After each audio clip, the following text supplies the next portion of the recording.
Welcome, everyone. I'm just going to give it a minute here to let everyone join the Zoom before we get started. So give us just a minute here as folks are filtering in.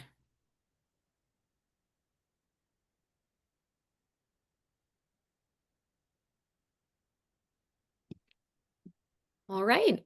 Welcome, everyone, to this timely webinar on the eve of the 10th anniversary of the C5+1 format. We are going to be looking at the evolution of Central Asian regional cooperation. For those of you who don't know me, I'm Laura Linderman, Director of Programs at the American Foreign Policy Council's Central Asia-Caucasus Institute. We're going to be looking at the development of a spirit of regional cooperation in the Greater Central Asia region and investigating how and where this process is accelerating or not, and at what different levels. So we're honored to have two distinguished experts here who have witnessed this transformation firsthand. Ambassador George Krol retired from the U.S. Department of State in 2018, concluding a 36-year career as the U.S. at the U.S. Foreign Service, where he served as ambassador to Belarus, Uzbekistan, and Kazakhstan, Deputy Assistant Secretary of State for Central Asian Affairs. And because of this long history, he's uniquely positioned to offer some interesting historical perspectives and insights into U.S. Central Asian relations during the period we're going to be discussing.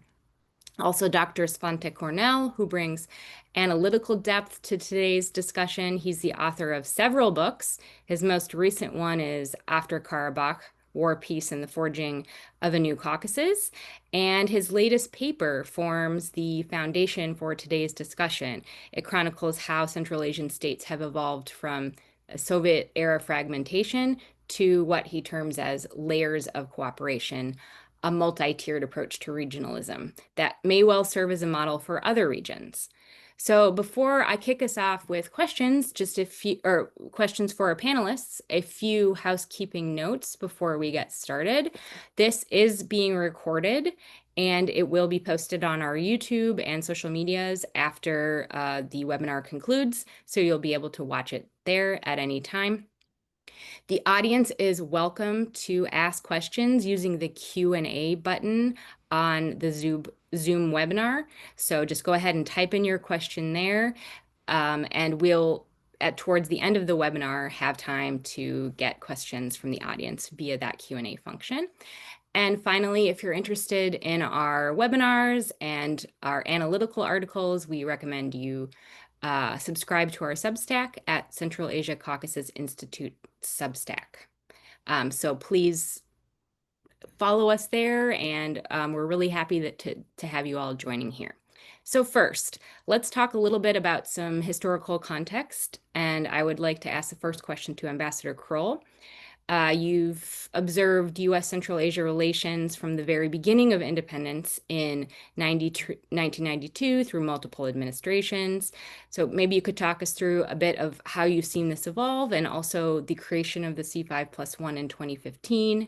Have you seen skepticism within the State Department about how the Central Asian states could function as a cohesive regional bloc or not, or the opposite? And maybe give us a little bit of an intro.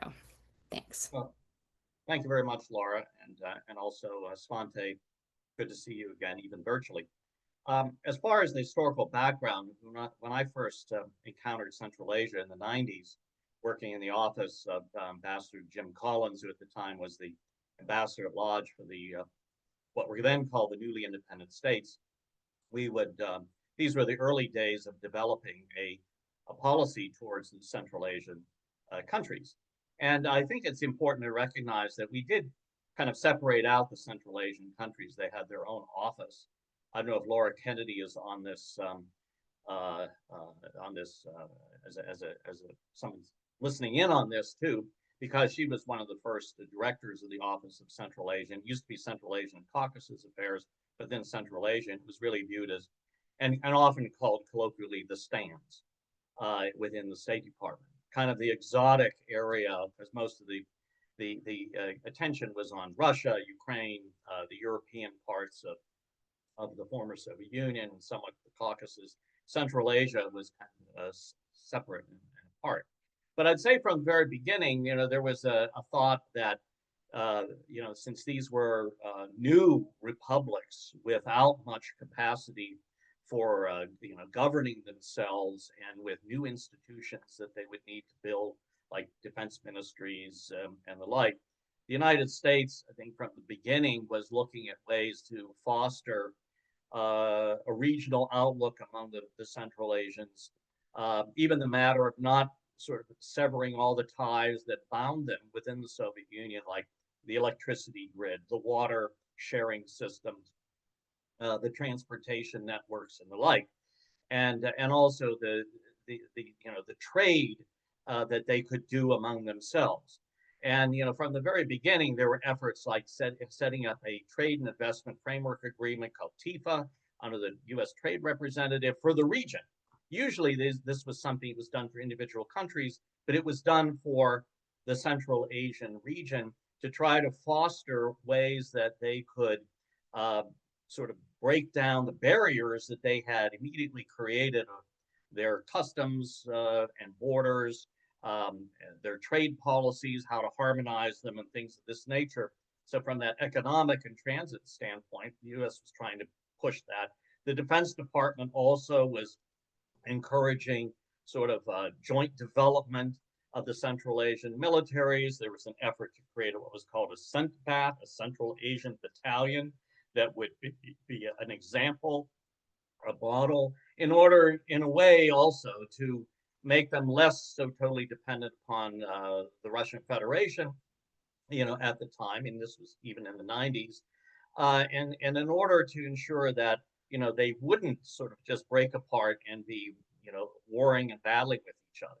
However, in the reality of it, when all this was being discussed with them and programs and the like, and the TIFA meetings, that was one of the first meetings I went to. I remember in Dushanbe when I first became Deputy Secretary of State for Central Asia in 2008. It was a big TIFA meeting, and there again, it was meetings. All the nice things were said. Things were offered by not just USAID, but in the United States, but also the EU, the UK, others. It was an effort to try to foster this, but it never really took off, I would say, because the individual countries themselves and leaderships, they would give lip service to this, but in the end, they wouldn't. They didn't harmonize. They didn't create their bureaucracies, and this was something that was a continual effort by the United States through the years to try to foster this, but always founded on the rocks of the individualism of the countries themselves and their leaderships that wanted to develop their own economies, their own control over their borders, their own customs, and the like too. So that was certainly my impression. Whenever I was as Deputy Assistant Secretary of State, and I go to all the capitals, and I'd raise the issue of regional cooperation, ending of trade barriers, why it might be beneficial to them if they saw it in their benefit to be dealing more with each other. Even educationally, the creation of the University of Central Asia in Bishkek was an idea to try to be a focal point for training, excuse me, training and educating all in Central Asia from all the 5 Central Asian countries, and later to include even Afghanistan when the United States was active in Afghanistan. But there was, in those discussions I would have, there'd be the nodding and the yes and whatever, but there never was really any true acceptance that this would, that they were really interested and they had the political will to do it. I remember going to like Tashkent, which had been the center of, if you will, the capital of Soviet Central Asia. That's where they have the electricity distribution grid, the water sharing agreements were all headquartered there. I would visit these buildings and these places, and they weren't working well. The electricity grid one, they had the big map on the wall. There were all the lights going on, but the lights were dead, like from Turkmenistan and others, because they had all opted out of it. And yet there were these old computers that were on the desks, and they had little stickers, AID. So, from the American people, the United States was trying to give them a, the equipment and things of this nature to try to foster this. but politically there wasn't that desire to do so. And not to talk too much about the history, I could go on and on, but as you talked about the C5+1, the United States was realized that efforts to try to work with them as a group were not really going anywhere. So we would develop the bilateral tracks with each of these countries, but there was always an element of that to talk about regionalization with each of them in our annual, excuse me, bilateral commissions. But by the time of the second term of Barack Obama and John Kerry was Secretary of State, our then Assistant Secretary of State, Nisha Biswal, wanted to have something to put an imprint on U.S. policy in Central Asia, and it was decided that, well, let's push for having a format that is the C5, the five, and the United States. And Kerry was rather skeptical about it. I think many were skeptical. I would, by that time I was ambassador in Uzbekistan, and in Karimov's in Uzbekistan, it was also one. Well, really, I remember Hillary Clinton talking to Karimov and others when she went out to the region about regionalism, and basically got a lot of cold water poured on her particularly by Karimov, who said, "Look, everyone's going their own ways. Nobody is going to listen to anybody else.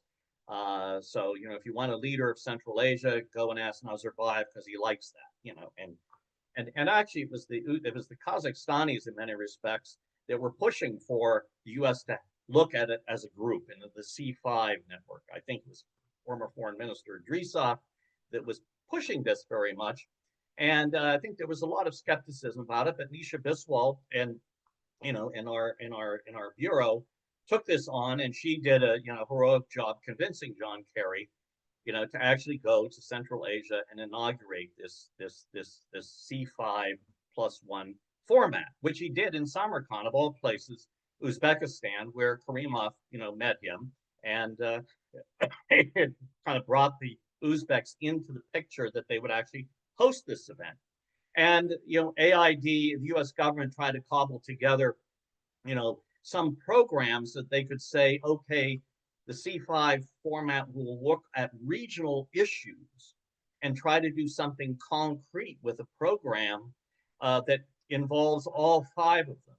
And and AID was tasked with coming up from existing programs because there wasn't any additional funding. And so they cobbled together like $15 million of a program, that would be announced in Samarkand.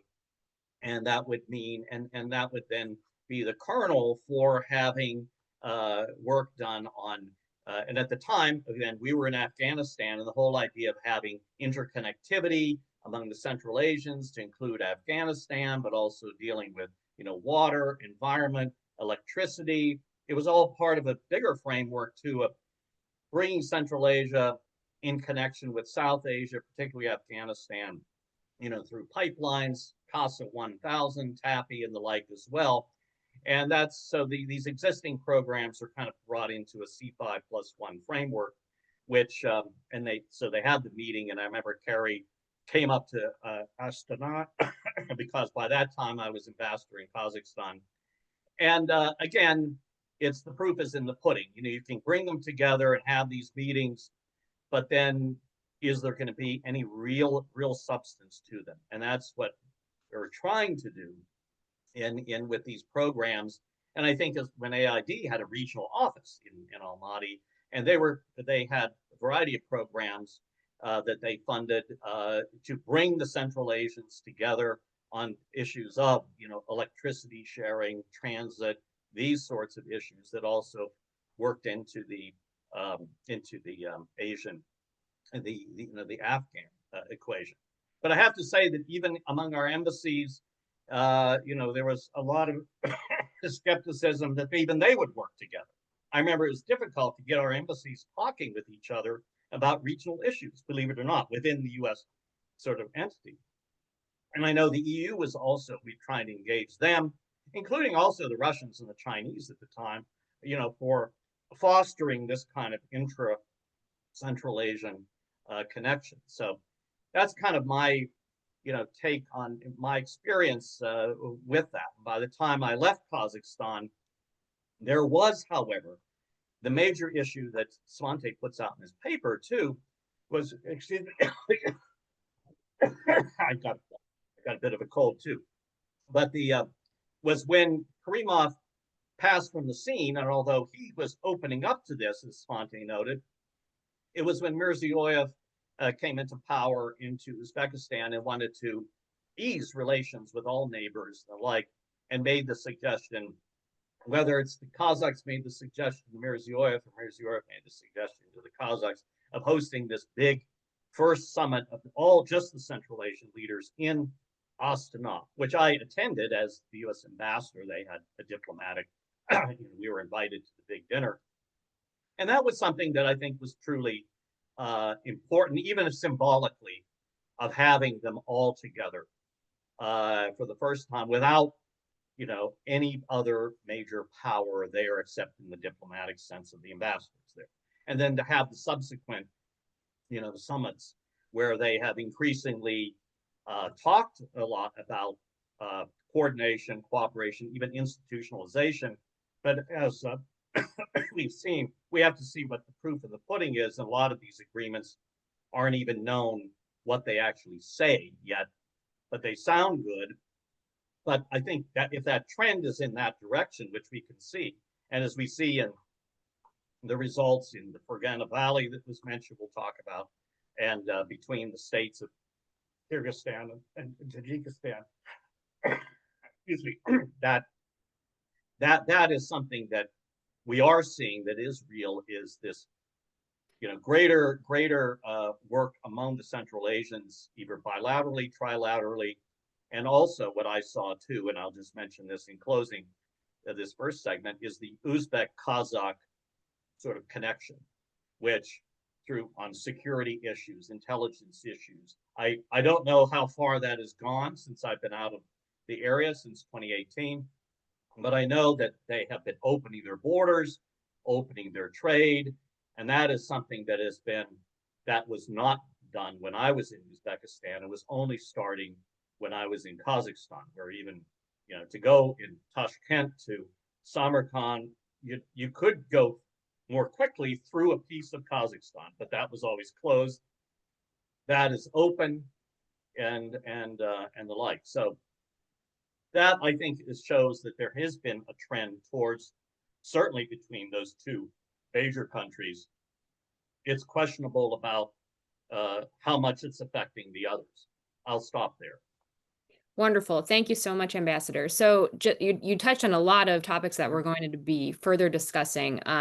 For Dr. Cornell, just one more question on history and a plug for an event we'll be hosting in a couple of weeks. Maybe you could talk a bit about, you write about the failed Central Asian Union of the late 90s, which was eventually folded into the Russian-led Eurasian Economic Community. So that was sort of an early test case for what now that may have informed the current approach to regionalism we see. So could you talk about a bit about that and maybe how you believe this iteration may be more likely or less likely to succeed because of it? And just to mention our plug, in a couple of weeks, we will be hosting Ambassador Vahabov and Dr. Kushkumbayev, hopefully to discuss their two papers about regionalism and current regionalism efforts and the failed Central Asian Union of the 90s, to go into a bit more depth. So if you could touch a little bit on that, and then maybe also following on Ambassador Krol's discussion about the Kazakh-Uzbek-led relationship as we see it now, and how it relates, as you discuss in your paper, to a Franco-German axis in Europe, and just color that out a bit. Okay, thank you, Laura, and thank you, Ambassador Krol, for your remarks with a lot of color and detail about the situation in the region when you were there. I think it's if we go back, I think the importance of looking into the history of Central Asian cooperation in the 90s is a little bit to dispel the general sense out there that, these countries never worked together, which, if you look at it, yes, there were attempts that did not succeed in the early days of creating a sustainable, long-term organized, structured form of regional cooperation in Central Asia, especially one that involved all the 5 countries. But that doesn't mean that the spirit of cooperation, if you will, and also the understanding that there was a need to work together, that was there. And I think it's very important. I mean, what you said, Ambassador, about Karimov's approach is absolutely true. On the other hand, Karimov Uzbekistan was involved from the beginning in some of these efforts that led to the Central Asia Union together with the Kazakhs and the Kyrgyz. That was at that time the group that was, so to speak, the driving force. And I think there are other examples of this, how the Central Asian nuclear weapons free zone took a lot of coordination among the five countries to make that happen. We also had institutions like the Fund for Saving the RLC that was also introduced, where the five countries work together. Now, specifically about this child with many names, the Central Asian Union, it was also for a while called the Central Asia Cooperation Organization. So it really started off again, and this connects to Laura's other part of Laura's question, to the efforts by the Kazakhs and the Uzbek at the time to, so to speak, work together on the economic side and create some form of joint economic zone between the two countries. When they started talking about this, the Kyrgyz immediately announced their intention to join, and they were welcomed. The Tajiks, of course, were coming out of, or actually, in the beginning of this process, were still concluding the civil war in the country. Turkmens stayed out on account of the permanent neutrality of the country under Niyazov at the time. But this initiative developed relatively quickly. But of course, the weakness, I think, and the timing problem was that at the time, these countries had so much work to do in terms of building national institutions that, you can't do really two things at the same time to that extent of the emphasis of building national institutions, branding, what is our country, what is our history, how do we define ourselves in the region and with the world. It sat a little bit uneasily with this idea that we also have to create some type of cooperation that will end up, putting us together in some other union. We just came out of the Soviet Union. Everybody was talking about, the European Union as a kind of a model for a future regional cooperation. But, not everybody was intent at the time to really go back into some form of union. You won your freedom from one union, and I think it made sense for these countries to establish a solid foundation for who they are on a national level. And Ambassador, you referred to all these issues with electricity, with water, and how that functioned, not perfectly, but there was a kind of a logic and a function in the Soviet period, particularly with regard to, water coming from Tajikistan and Kyrgyzstan primarily being used in downstream countries, whereas it was downstream countries, Kazakhstan, Turkmenistan, Uzbekistan, that had hydrocarbon resources that would then be shipped towards the east to the water producing countries that didn't have a lot of these hydrocarbons. Now, obviously, from an outsider's perspective, it would make perfect sense. Well, you just continue this system, but then you have, sovereign states, and they have to somehow establish a form of independent systems with regard to everything from energy to borders to a lot of other things, taxation, customs, you name it. So I think there was a tension between, again, the national and the regional. Plus, I think we have to be very clear that there was also, for a very long time, and I think it still to some extent exists, but less so, the tension between the Eurasian and the Central Asian level of cooperation. Obviously, from the start, there was an effort to maintain some of the interlinked or the interlinkages from the Soviet period through the CIS, the Commonwealth of Independent States. We obviously know that the leadership of Kazakhstan, then President Nursultan Nazarbayev, was an avid advocate of economically the maintaining, cooperation among all the Soviet states. And therefore, he launched the idea of a Eurasian Union, which, of course, I think a speech in Moscow in 1994. Obviously, I think his notion of what that would look like was very different from the one Mr. Putin came to embrace, which is more of a, Russian-dominated political union than a economic union among equals, which I think was Nazarbayev had in mind. And for the Kazakhs in particular, with the more industrialized economy and with their long border with Russia and connections to the western parts of the Soviet Union, They had to navigate both of these. Interestingly, I mean, Ambassador, you're absolutely correct that it was the Kazakhs who were the driving force in the Central Asian cooperation. And it's very often forgotten that one of the reasons it didn't work out is because the Uzbeks, after the difficulties they had with Karimov, with the other countries, particularly following the terrorist attacks of 1999 and 2000, started basically erecting the walls, fences towards their neighbors because they didn't trust that they would be able to help secure Uzbekistan territory against, foreign terrorist attacks that would use the neighboring countries to get to Uzbekistan. So at that time, it was there were these two items on the menu, if you will, the Central Asian level of cooperation and the Eurasian level of cooperation. And when in the convulsed period that we don't need to get into the details of what happened in the early and mid 2000s with the rise of terrorist attacks against the Central Asian states, the fall of the Taliban. And obviously also the difficulties between the United States and Uzbekistan following the Andijan uprising. This created a new situation in the region that the Russians were able to capitalize upon in order to so to speak, get the Eurasian level of cooperation to take precedence for a while ahead of the Central Asian level of cooperation.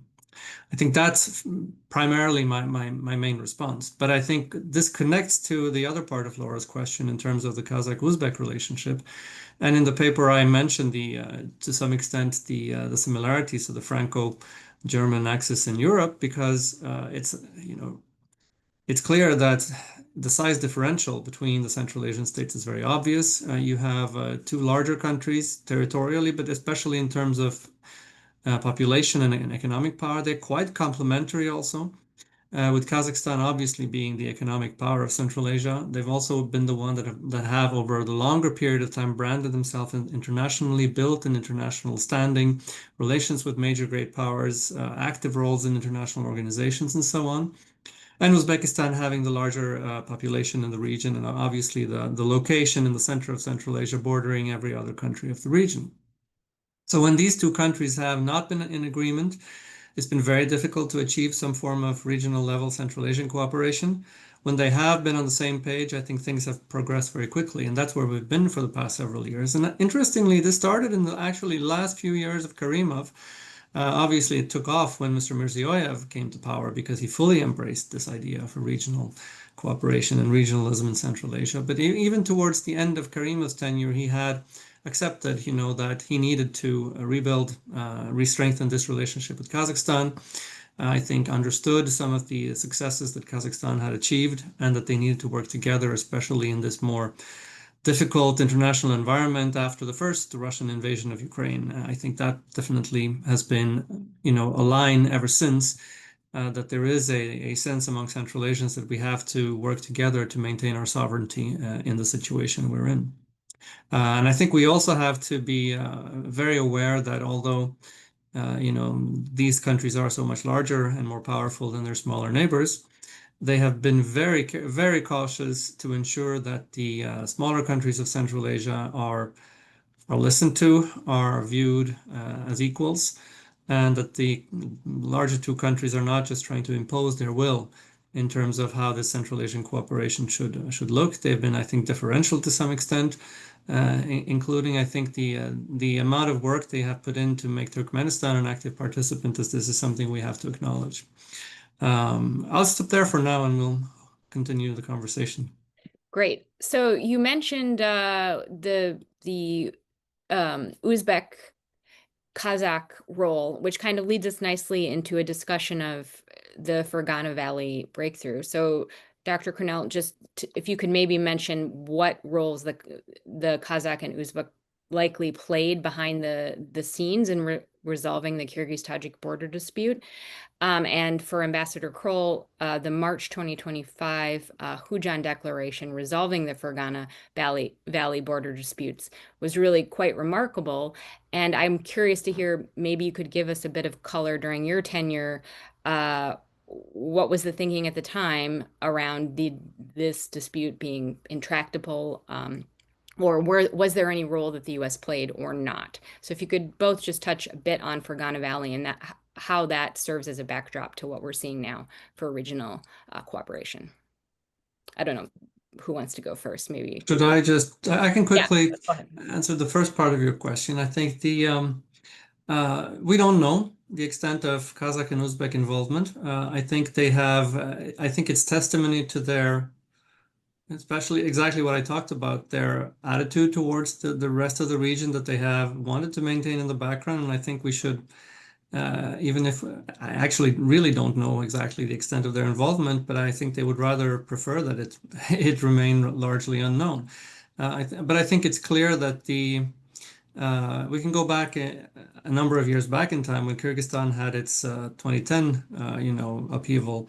The role that the Kazakhstan played at that time was absolutely crucial in terms of moving in under the cover of their role as OSCE chair and airlifting out former President Bakiyev out of the country, ensuring that he got shipped over to Belarus in order to prevent something that could have triggered a civil war in southern Kyrgyzstan. So this is not the first time that the larger countries have been involved in trying to maintain and support stability among their neighbors. I would add there that even though Mr. Karimov was by all means a difficult person for many to deal with, at the time, he was extremely careful to make sure that Uzbekistan did not intervene in order to help Uzbeks that were on the losing side of the riots, in southern Kyrgyzstan that were really ethnic riots. And I think that took a lot of restraint, which could have had that restraint on the part of Uzbekistan not been there, the region could have been a tinderbox to speak of. So I think it's absolutely clear that the mechanism of the five presidents and it's not just that they're meeting once a year, but they have informal interactions that are, I think, of a completely different nature than was the case in the past, let's say 10 years ago. And it's obviously something that helped helped resolve the difficulties between Tajikistan and Kyrgyzstan because much more was at stake in regional terms. So you have actually two trilaterals. You have a trilateral with, I think there is one with Kazakhstan, Kyrgyzstan, and Uzbekistan. But in this case, the one we're talking about is the trilateral with Uzbekistan and its neighbors in the Fergana Valley. That is the Kyrgyz and the Tajiks. And I'll hand the floor over to Ambassador Krol to speak a little bit about that and how they got to the Hujan Declaration. Right. I would go back also to say that even in the 90s, as outsiders, the Americans, would say, oh, well, they're not working together. They dislike each other. They're going their separate paths. But there was always sort of you got the sense that there was a lot of a web of contacts and discussions and contacts among the five that we had no real conception of because they kept it very much out of the eye. They didn't want the major powers really to be involved in it. And you'd kind of get this inkling whenever you would get down to talking, small talk with these leaders, and they kind of let slip their conversations that they would have among themselves. Now, again, when my experience when I was the Deputy Assistant Secretary of State in 2010, when southern Kyrgyzstan blew up, what was interesting there was that there was a great fear. Either was Uzbekistan going to invade, to protect its the Uzbek population there or not, or maybe it would be a good thing because it would stop the bloodshed that was going on, since it was really a Kyrgyz national sort of activity against the Uzbek, what was then majority in the Osh area and the like. But it was clear that Karimov, he kind of turned on a dime. He called Rosa Otunbayeva, who was considered like the great Democrat, and said he had no intention of invading there. And Rosa at the time was trying to get the Russians to get the CSTO to send troops down to the south because she couldn't control the forces of the Kyrgyz police, military, whatever that was down there. And But Karimov really, showed, his control, much to the chagrin of the Uzbek population down the south. But at the same time, what was a closed border was immediately opened. Uzbekistan sent, they patched up immediately problems with the UN. So the UN relief agencies came immediately to the Fergana Valley, set up, tent cities, dealt with over 100,000 refugees, if you will, that fled, Uzbeks who fled from South Kyrgyzstan. And I remember our Assistant Secretary Bob Blake, the EU, Pierre Morel, they all were sort of visiting there, and Uzbekistan was like the perfect partner for the humanitarian crisis that emerged from there. And also, but then after about several weeks, they forced everybody across the border back into Kyrgyzstan. So they didn't want to have a long, festering problem of 100,000, if you will, Uzbeks from Kyrgyzstan there too. So these contacts were always there, among the leaderships and at various levels. I remember going to Fergana Valley, and when you'd see about water issues, when you talk to the local people, they did talk to each other across the border for very practical matters. Even though when I was in Osh and the Kyrgyz side, and I would look across just a kilometer down the road, there's Uzbekistan. And I asked the border guard, head of the border guard in Kyrgyzstan on the Osh side, has he ever talked to his, Uzbek counterpart?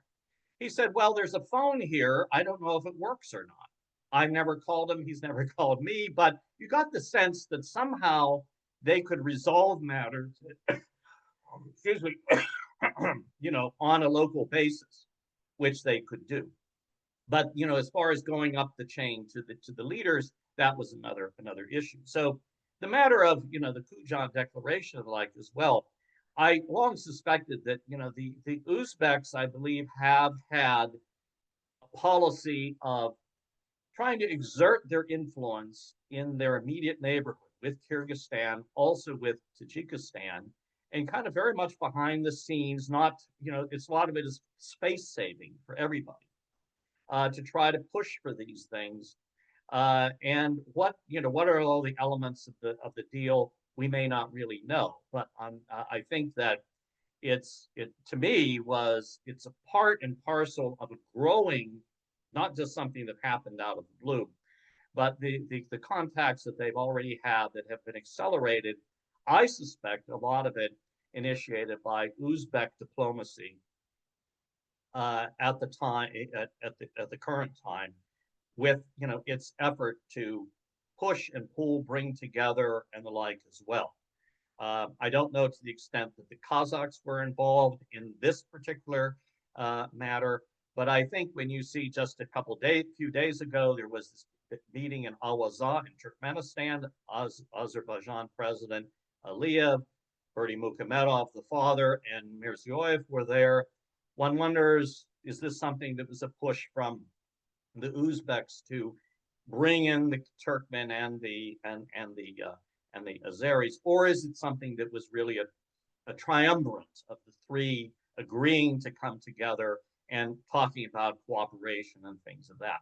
Somehow I see, maybe it's because I've spent a lot of time in Uzbekistan, kind of the hand perhaps of the Uzbek diplomacy there, involved in fostering these relationships on their east, on their west, and to the south as well.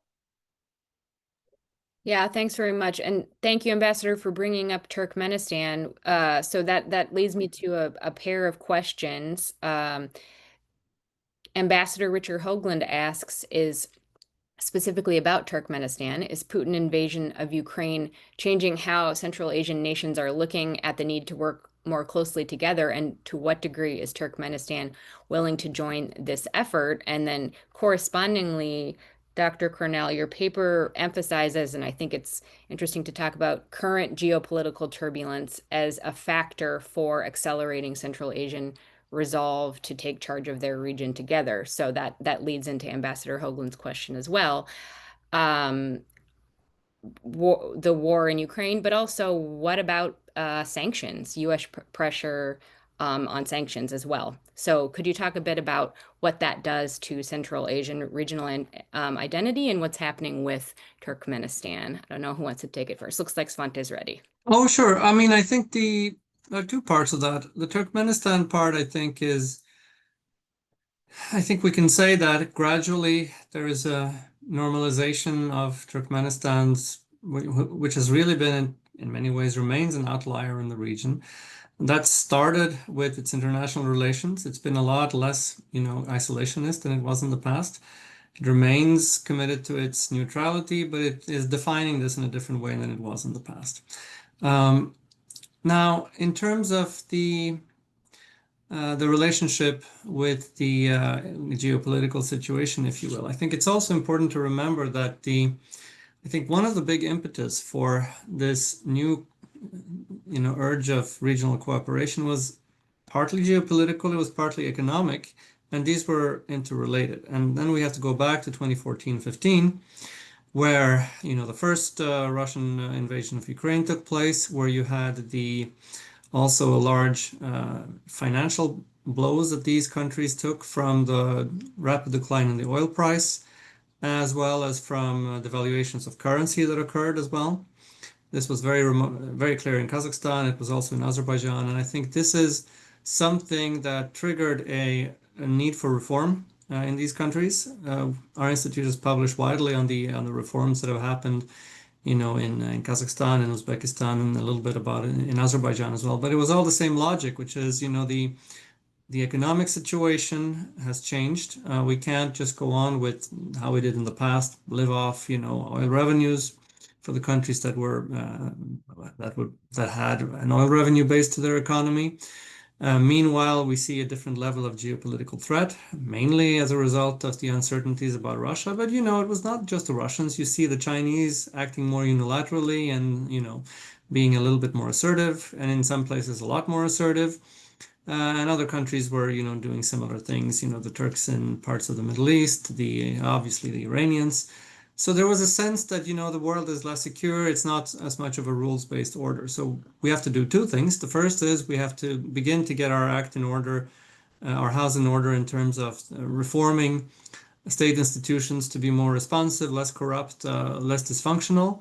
But also, if we want our economies to grow, we have to have a growth in trade and transport. And those things are interrelated because in each of these countries, it was these, informal monopolies, people in government agencies that were controlling whether it be customs, whether it be borders or import, export, whatever, that, you had these informal barriers to trade that were really isolating these countries from each other and were making it a lot more difficult for the region to branch out to the rest of the world in terms of trade and transportation. So therefore, the economic development and the regional cooperation became tied to each other because you couldn't do one without the other. If you didn't reform your own systems, there was no way of increasing regional trade. And if you didn't increase regional trade, your economies wouldn't be able to grow. And also throw in the geopolitical uncertainty to that, and that formed the impetus for this type of development. Thanks. You're a muted, Ambassador.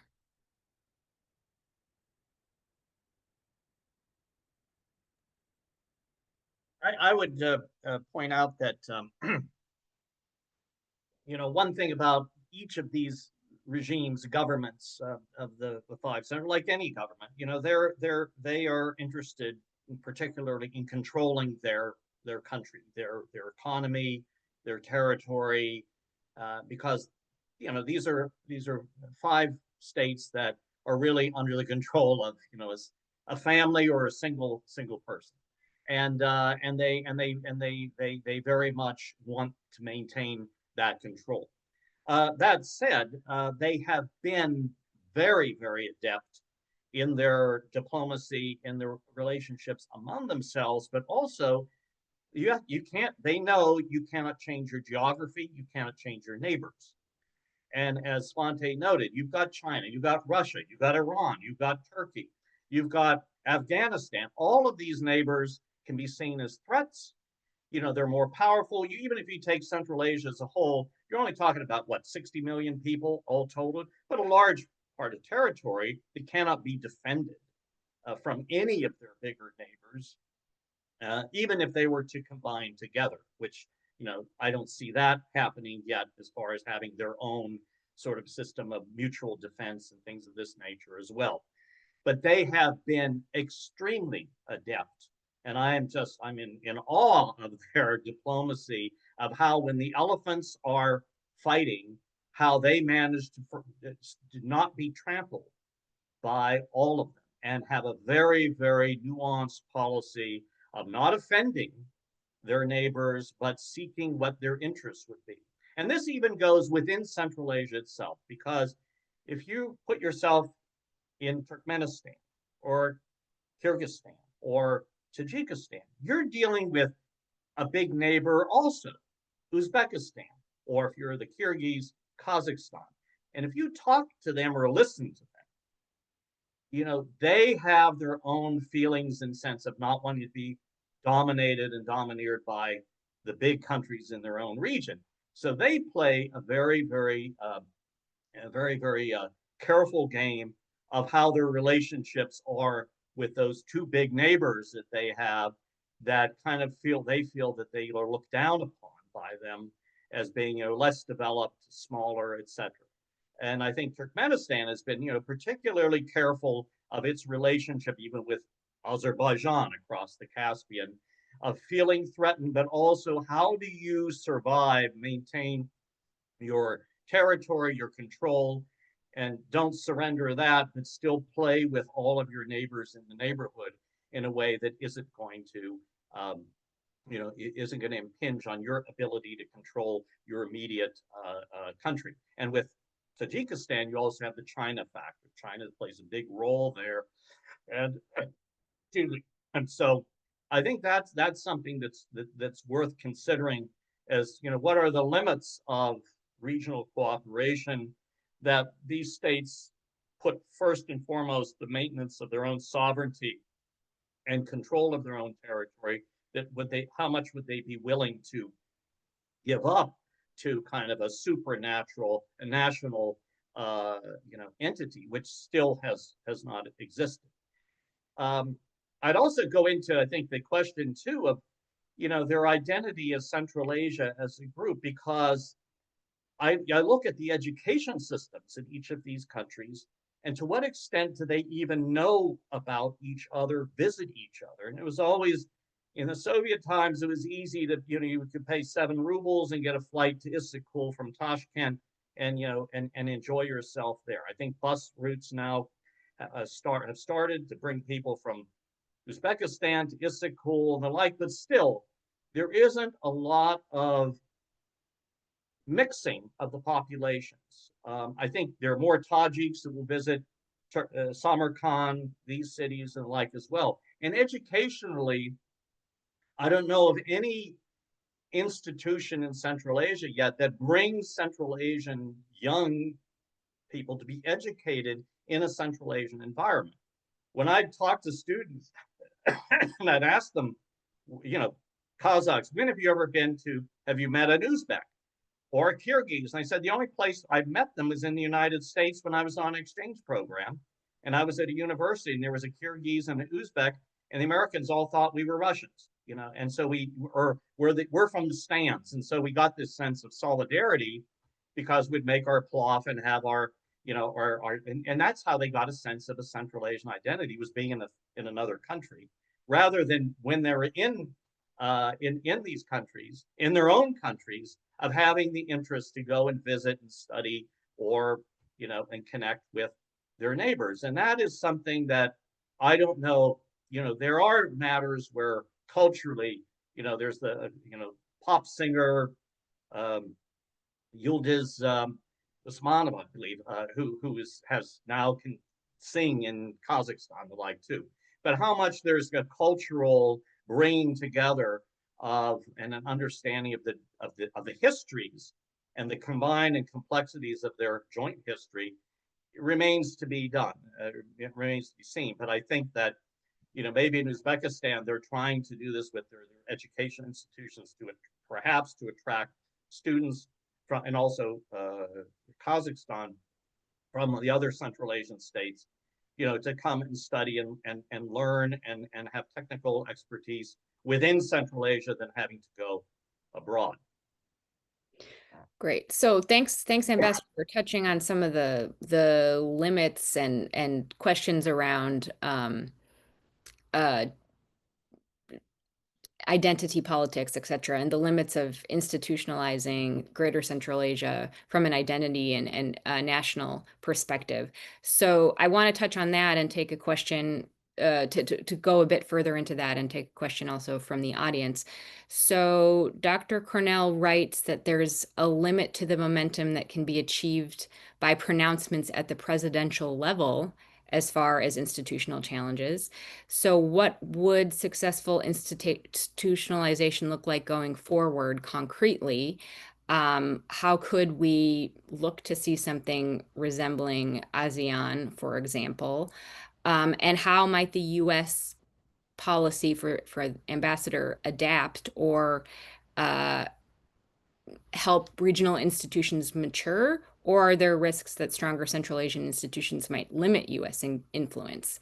And similarly, Ambassador Daniel Rosenblum writes, now that the C5 are beginning to build their own layers of cooperation and slowly establishing a true sense of regional identity, what is the future role for outside actors, including the United States, in supporting the trend? Is there still a need for all these C5 plus formats? There are now 12 of them.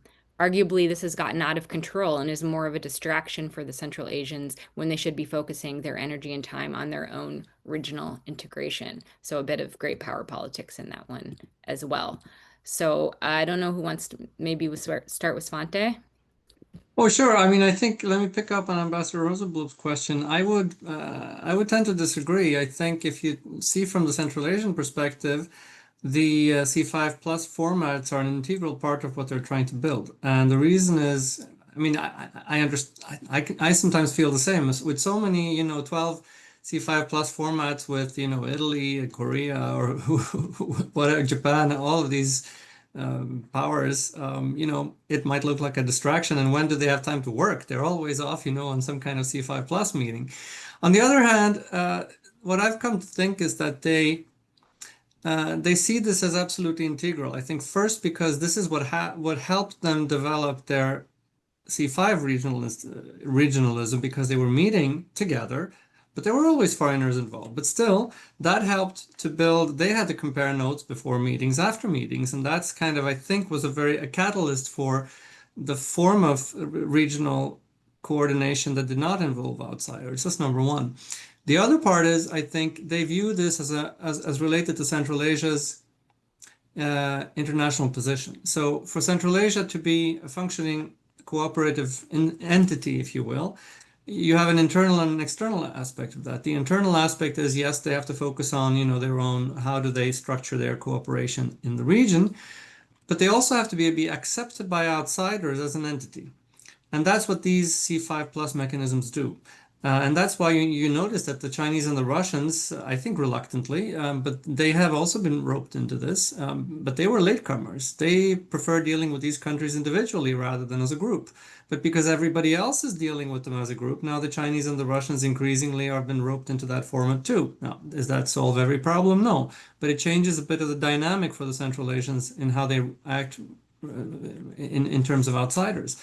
Without this, I don't think so in another, to push the argument to its extreme, without C5 plus, you don't have C5, because only through C5 plus, with all these 12 different entities, powers and international organizations, can you get an acceptance for Central Asia as a world region on its own that is somehow a little bit of a hands off from the bilateralist approach by outside powers, including the United States, by the way. Now, that doesn't mean that you can ignore, and I fully agree that they have to focus on the internal aspects. And I think there you have different wills of how fast to proceed. I think if it was up to the Uzbeks and the Kazakhs, we would already have regional institutions. But what my point in the paper was that, if everything is at the presidential level, there's a limit to what they can do, right? I mean, there's a lot of work to be done between government agencies that have to work together across the region. Just like in the Nordic region, I think the Nordic Council has, a dozen different ministerial working groups because that's where the real action, the pudding, the proof of the pudding is in the action at the level of government ministries and government agencies. And I think that can only really, you could do a certain amount of that ad hoc by having the five of them, five ministries of education or whatever, talk to each other. But you have to have some form of structure to make that into something that is going to withstand downturns, which could come from a change of power in one of the countries, from external factors or what have you. You have to have some form of backbone to this regional cooperation, and I think it's going to happen. But the question is the how and the when. Thank you. Ambassador? Yeah, I would agree with Svante that I think the Central Asians view it as, the more the merrier that they can have outside contacts, whether it's, Italy, they've been dealing with South Korea, which has been a major player certainly in Uzbekistan in the past, Japan, China, elsewhere, because, it does give them insight, and it also is an opportunity for they meet among themselves on the margin and the like. However, I do believe that these things have to be prepared by bureaucracies. And if you have 12 meetings that you're going to be preparing, a lot of effort is going to have to go into just preparing for the meeting, even if it's simply the talking points and they have a sit down and there's, working on a joint statement or something, which is often painstakingly crafted that, and then is forgotten once it's given. But, there's a lot of effort that goes into these. And whereas in taking Ambassador Rosenblum's point, at what point are they actually going to be institutionalizing their own five, issues that they want to deal with in a bureaucratic sense? What is their capacity for doing it? Who's going to pay for it? And also, where is it going to be located? The idea of, oh, there should be a secretariat somewhere, but where? That's a highly political question. Should it be in Tashkent? Should it be in one of the other capitals? Should it be divided around? And then what kind of a bureaucracy you're going to create it, and who's going to man it? Many of these countries that have, like Turkmenistan, Kyrgyzstan, Tajikistan, relatively small ministries, and what is their capacities, as well as Uzbekistan and Kazakhstan? Is it going to be dominated by Uzbeks and Kazakhs because they have the bigger bureaucracies? These are nuts and bolts questions that have to be dealt with if you really are going to institutionalize an arrangement of these five. And knowing from within the U.S. government, which we used to have a rather large bureaucracy, less so now. That took a lot of effort, even within our own bureaucracy, to try to cobble together a policy or whatever. And sometimes the State Department would go one way, the Defense Department would go another. I mean, Dan Rosenblum knows this, how you have the interagency. And now with what's going on in Washington, I just don't know to what extent the State Department has with its own reforms, if you will, and changes, is going to be set up for using whatever. I mean, AID doesn't exist anymore as AID, but how are you going to find any assistance or the like, and who's going to be doing this now in the State Department, and also with an NSC that doesn't really exist as it did before? At least from the U.S. perspective, I just don't know how the United States is going to manage bureaucratically, an engagement with Central Asia, other than arranging a meeting that's going to take place. But the devil's always in the details. Also, the question is, does Central Asia want to create a bureaucracy like the EU has for regional? Which, there's a lot of complaint. It's top heavy, Brussels. Everyone hates Brussels, EU. And, who's going to pay for it? How is this going to be managed? Like, these are nitty gritty questions that they're going to have to grapple with if they have it. So, again, having the meetings, having statements, it can be declarative, But when you get down to the, down and dirty, there it's money, it's manpower, women power, if you will, and the like, and setting priorities and having people concentrated on these particular issues when they may be pulled off doing 5 different functions because of the smallness of their ministries, whether it's the energy ministry or water management and the like. How are you going to bring them together, not at the ministerial level so much, but at the working level where a lot of these things would have to be worked out? That is one of the great challenges, and that's also very much the centerpiece and the conclusion of Svante's excellent paper. Thank you so much. So with that, we are at time, and I did want to go ahead and mention that we had a bunch more really excellent questions touching on Afghanistan, on Trans-Caspian, the role of Azerbaijan, and the role of China. So that just means we need to have another webinar soon so that we can cover all angles of this complex topic. But I would like to get Ambassador Krol and Dr. Cornell 1 sentence each, if you'd like to leave a takeaway for our audience on what they should, in 1 sentence or less, think of as for the future of Central Asian institutionalization.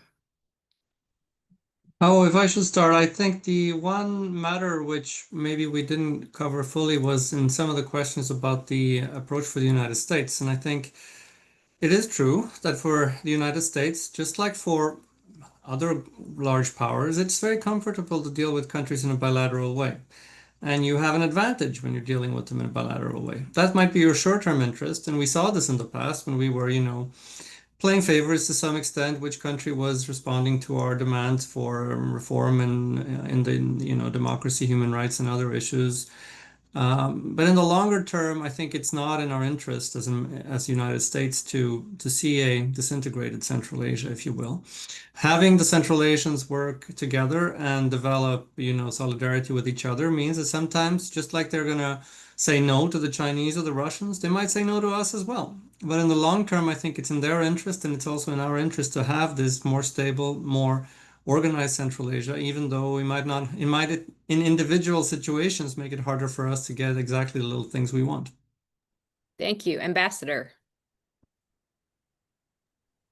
I would agree with Svante in his assessment. I think for the United States, this is an opportunity for the United States to really rethink its engagement with Central Asia.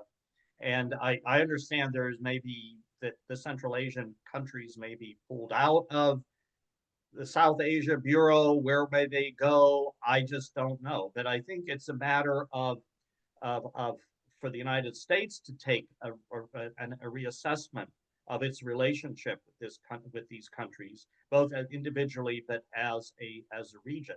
Similarly, as the Central Asians themselves have to review their relationship with the individual countries of their neighbors and among themselves.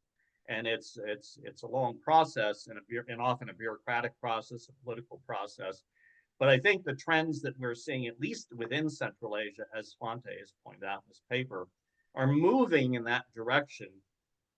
But how far and how deep will it go, remains the question. And as far as outside influence, it has its limitations as well, and has had its deleterious effects as well that we didn't get into. But I think we have to keep modest in our sense of being able to, affect events in the ways we, if you will, the United States, if we ever knew what we really wanted out of the area itself. But stability, I would say, is what would be in everyone's interest. Well, thank you very much, gentlemen. Thank you very much to our audience for the excellent questions, and we look forward to hosting you again soon. Subscribe to our Substack, Central Asia-Caucasus Institute Substack. All right, thank you all very much. Goodbye.